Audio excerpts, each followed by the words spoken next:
Hello everyone, hope you all are doing well. You are watching the first lecture of chapter 1 in class 12, which is electric charges and fields. Sometimes we experience a shock when we touch a doorknob. This happens with us because of static electricity. On a dry day, when you walk across a carpet in the room wearing socks, charge is transferred between the carpet and your socks and then between your socks and your body. Some of the charge stored in you may be unintentionally transferred from your fingertips to a doorknob with a sensation of shock. You and the doorknob then have a neutral charge. You must have shown this with a sense of pride to your friends when in school, rubbing the plastic scale on your hair and bringing it close to pieces of paper, and the pieces of paper got attracted to the scale. A similar phenomenon occurs here as well. Initially, the plastic scale was electrically neutral, that is, it had equal number of positive and negative charges. But when you rubbed it on your hair, the charges got transferred to the scale. We say that the scale is charged by contact or is electrified. The property which differentiates the two kinds of charges is called the polarity of charge. This is called electrification.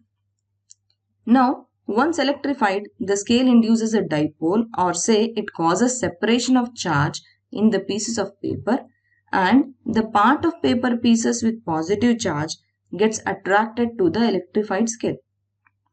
A metallic scale would not do this because a metal is a good conductor of electricity and it allows charges to flow through it to the ground. Plastic scale is not a good conductor of electricity. So, the gained charges remain in the scale itself. This is called static electricity. Few other facts are that if two glass rods rubbed with wool or silk cloth are brought close to each other, they repel each other. Similarly, two plastic rods rubbed with cat's fur repel each other but attract the fur. On the other hand, the plastic rod attracts the glass rod and repels the silk or wool with which the glass rod is rubbed. The glass rod repels the fur. These are all the examples of charging by friction. It is the transfer of electrons from one uncharged object to another by rubbing the two objects together. Another classic trick is getting balloons to stick to objects through static electricity. Objects with the same or like charge repel each other and those with unlike charges attract each other. Therefore, negative charges on the balloon attract the positive charges on the wall.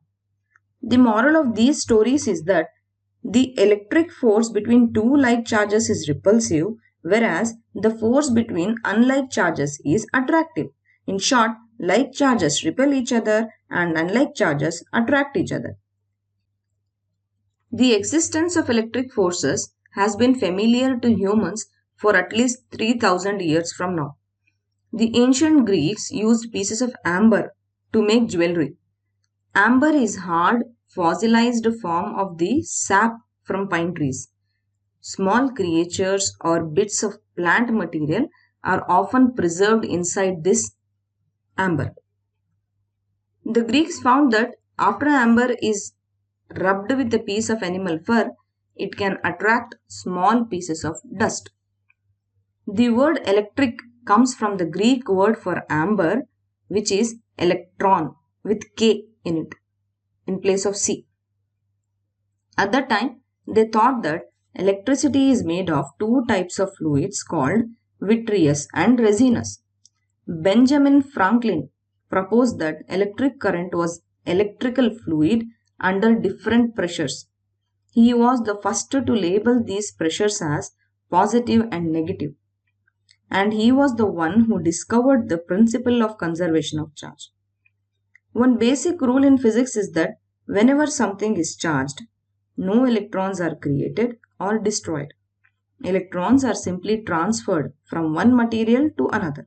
That is, charge is conserved. Charge is like a ball in the game of passing the ball. It can be passed from one object to another, but it is not lost. Franklin, he also invented a lightning rod in 1750. On the roof of his home, he installed rods of iron with sharp tips. with wire connected to a ball, and a second ball was connected to a grounded wire. Every time there was an electrical storm, the balls would ring and sparks would illuminate his house. His hypothesis was that the rods would draw electrical fire silently from the clouds before it struck as lightning.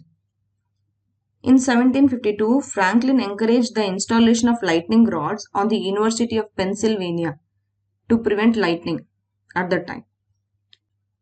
When we bring a charged body in contact with the earth, all the excess charge on the body disappears by causing a momentary current to pass to the ground through the connecting conductor. This could be our body also. This process of sharing the charges with the earth is called grounding or earthing. Earthing provides a safety measure for electrical circuits and appliances.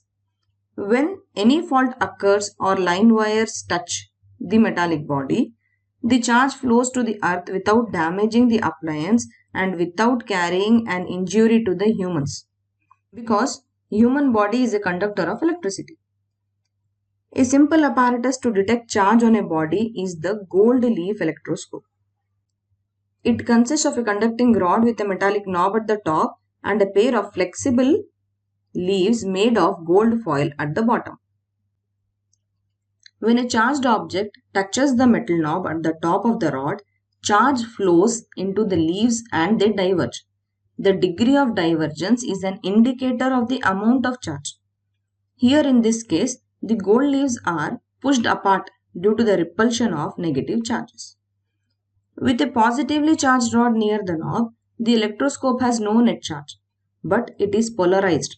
That is, the knob is negative and leaves are positively charged. Repulsion between the positive charges on the leaves pushes them apart.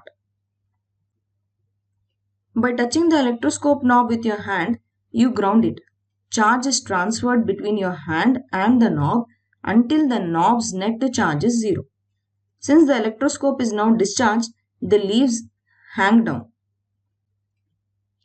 Electroscopes are useful as charge detectors as well as in measuring the quantity of charge. The more charge transferred to the knob, the more the leaves get diverged. At this point, let's define electrostatics. Electrostatics deals with the study of forces, fields, and potentials arising from the static charges. There are some materials through which charge can move easily.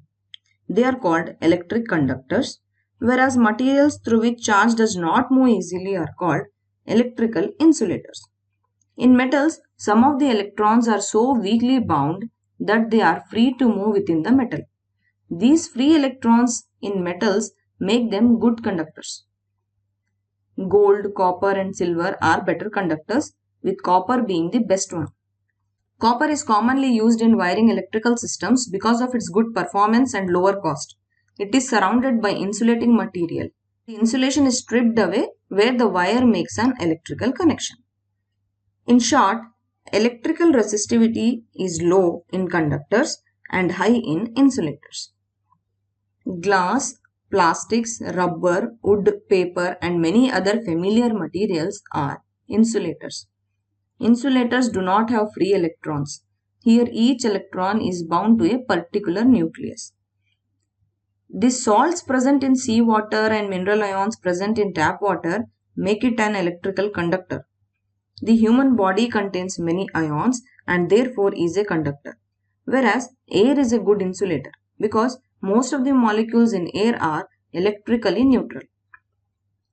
Some materials such as germanium and silicon are neither good conductors nor good insulators.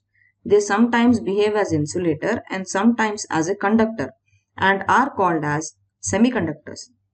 Semiconductors are useful in manufacturing of various kinds of electronic devices including diodes, transistors and integrated circuits. Another surprising fact is that in certain materials at sufficiently low temperatures, electrical resistance disappears.